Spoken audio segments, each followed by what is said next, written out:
चलिए अब खबरों में विस्तार से आगे बढ़ते हैं। तो किसानों के मुद्दे पर आज राज्यसभा में विपक्ष ने हंगामा किया है और हंगामे के बाद पहली बार राज्यसभा की कार्यवाही सुबह 10:30 बजे तक के लिए स्थगित कर दी गई, फिर सुबह 11:30 बजे तक के लिए स्थगित की गई। राज्यसभा के सभापति एम वेंकैया नायडू ने कहा कि कृषि कानूनों पर सदन में चर्चा की गई थी। हालांकि ये गलत धारणा बन रही है कि कोई चर्चा नहीं हुई। साथ ही सभापति ने यह भी कहा कि किसानों के मुद्दों पर कल विचार रख सकते हैं। आपको बता दें कि राज्यसभा में कल राष्ट्रपति के अभिभाषण पर चर्चा होगी, लेकिन इससे पहले आज कृषि कानून को लेकर सदन में जबरदस्त हंगामा रहा।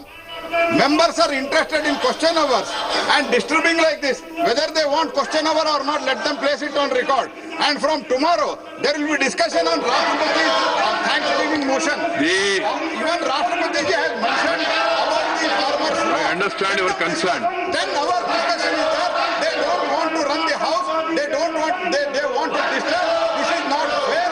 And 0 hour also they are. One thing I want to put the record straight. That people say that there was no discussion on farm laws. The farm laws were discussed. Please, if you say no, I have to refer the record. And it was given 4 hours, and 4 hours were completed in the House. That's the thing. और किसान आंदोलन का 68वां दिन है आज, लेकिन अब तक समाधान नहीं हुआ। तो वहीं दिल्ली बॉर्डर की सीमाओं पर सख्त घेराबंदी कर दी गई है। इसके अतिरिक्त सुरक्षा बलों को वहां तैनात कर दिया गया। दिल्ली पुलिस ने सड़क को खोदकर कीले और सरिया गड़वा दिया ताकि 26 जनवरी की तरह दोबारा किसानों को दिल्ली में एंट्री करने से रोका जा सके। वहीं किसान मोर्चा ने 6 फरवरी को देश भर में चक्का जाम का ऐलान किया है। किसान शनिवार यानी कि 6 फरवरी को देश भर में दोपहर 12 बजे से 3 बजे तक चक्का जाम करेंगे। तो देखिए 4 तस्वीरें भी हम आपको दिखा रहे हैं। और इसी के साथ आगे बढ़ते हुए आपको ये बताएं कि सिंघू बॉर्डर पर दिल्ली पुलिस ने सुरक्षा बढ़ा दी है। 26 जनवरी को किसानों के हुए उग्र प्रदर्शन के बाद दिल्ली पुलिस ने सिंघू बॉर्डर से दिल्ली जाने वाले रास्तों पर सुरक्षा कड़ी कर दी है। आपको बता दें कि रास्तों पर दरअसल 4 लेयर्स की बैरिकेडिंग लगा दी गई है। बैरिकेड्स पर कटीले तार भी बिछाए गए हैं। हमारे संवाददाता मनीष शुक्ला ने इलाके का जायजा लिया। दिल्ली के लाल किले पर हुए किसानों के उग्र प्रदर्शन को पूरे देश ने देखा। जिस तरीके से प्रदर्शन में दंगाई शामिल थे, उन्होंने दिल्ली पुलिस पर हमला किया और सरकारी संपत्ति को नुकसान पहुंचाई। इस प्रदर्शन के बाद से दिल्ली पुलिस काफ़ी ज़्यादा एहतियात बरत रही है और सिंघू बॉर्डर समेत जिन जिन इलाकों में किसानों के प्रोटेस्ट हो रहे हैं, वहाँ आसपास सिक्योरिटी खासा बढ़ाई जा रही है। दिल्ली से सिंघू बॉर्डर आने के बाद ये दूसरा चेक पोस्ट है और देखा जाए तो जिस तरीके से हमने आपको पहला चेक पोस्ट दिखाया, उसके बाद ये जो दूसरा चेक पोस्ट है पहले के मुकाबले काफ़ी ज़्यादा मजबूत है। और यहाँ इस चेक पोस्ट पर दिल्ली पुलिस ने कटीले तार लगाए हुए हैं, बैरिकेड्स लगाए हुए हैं, काफ़ी ज़्यादा मजबूत हैं। क्योंकि अक्सर ये देखने को मिला कि जिस तरीके से जो प्रदर्शन हुए किसानों के, उसमें जो दंगाई थे, जो उपद्रवी तत्व थे, उन्होंने अपने ट्रैक्टर के ज़रिए दिल्ली पुलिस के कई बैरिकेड्स को तोड़ने की कोशिश की और इस सड़क के दोनों हिस्सों में इस तरीके से बैरिकेड्स लगाए गए हैं। चाहे दाहिने हिस्से की बात करें या बाएं हिस्से की बात करें, जहां दिल्ली पुलिस के पास इस बात की जिम्मेदारी है कि वो इन उपद्रवी जो एलिमेंट्स हैं, तत्व हैं, उन पर लगाम लगाए। वहीं पर अपनी जान की सुरक्षा करना भी उतना ही ज़्यादा ज़रूरी है, क्योंकि कई बार प्रदर्शनकारियों ने दिल्ली पुलिस पर टारगेट किया, उन पर हमले किया और ये देखने को मिला कि काफ़ी ज़्यादा दिल्ली पुलिस के जो जवान थे वो घायल हैं। कहीं ना कहीं जो उपद्रवी तत्व थे, उन्होंने पूरी कोशिश की कि दिल्ली पुलिस पर हमला किया जाए।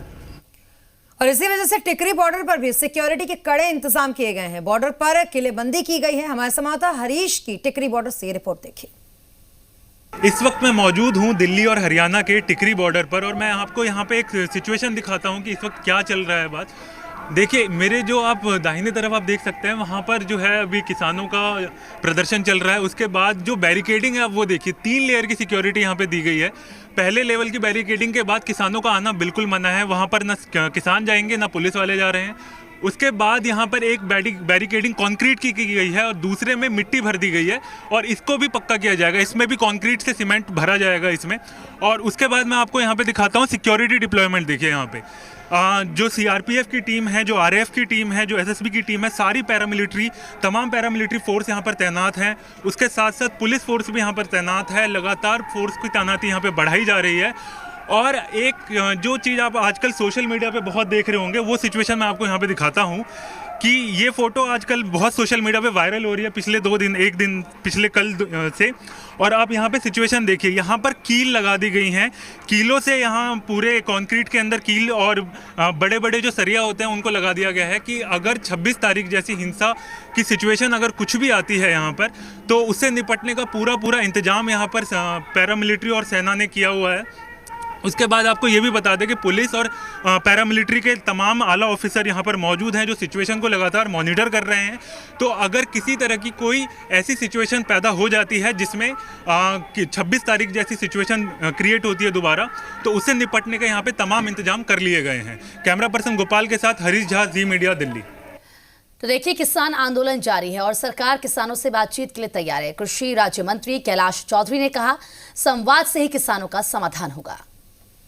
हमें पूरा विश्वास है कि किसान इस बात को अच्छी तरह से समझेंगे। और आज आप देख रहे हैं कि कई ऐसे राजनीतिक संगठन हैं जो आग में घी डालने का काम कर रहे हैं, लेकिन मुझे विश्वास है कि किसान यूनियन के नेता इस बात को समझेंगे कि जो भारत सरकार आज किसानों के लिए कर रही है वो आज के बजट के अंदर देख लिया। और इस बात को समझकर मैं सोचता हूँ कि तुलना जरूर करेंगे कि यूपीए के समय में क्या होता था और अभी क्या हो रहा है। कोई अपील किसान नेताओं से करना चाहते हैं आप जी न्यूज़ के जरिए? मैं तो यही कहना चाहूँगा कि जो आज यूनियन के नेता हैं उनसे आग्रह कि बैठकर और बातचीत से हल निकले। और निश्चित रूप से भारत सरकार ने तो अब दरवाजे खुले रखे हैं और निश्चित रूप से बैठकर इसका समाधान होगा, मुझे विश्वास है। और अब बात करेंगे शिवसेना के नेता संजय राउत की, जिन्होंने कहा है कि वो आज गाजीपुर बॉर्डर जाएंगे। यानी सियासत अब साफ साफ तौर पर दिखाई देने लगी। देखो, हंगामा हुआ है, उसमें आश्चर्य की क्या बात है? किसानों के मुद्दे पर अगर हंगामा नहीं करेंगे तो किस विषय पे करेंगे? संसद क्यों है? हजारों किसान 60 दिन से वहाँ सर्दी में, पानी में बैठे हैं। 100 से ज़्यादा किसान मर गए वहाँ। उसके ऊपर अगर आप सदन में चर्चा नहीं होने देते तो हंगामा तो होगा। हमें क्या हंगामा करने की कोई शौक नहीं है। आप गाजीपुर भी जा रहे हैं? मैं गाजीपुर जा रहा हूँ मेरी पार्टी के साथ। पार्टी के हमारे सभी हमारे मेंबर्स राज्यसभा लोकसभा के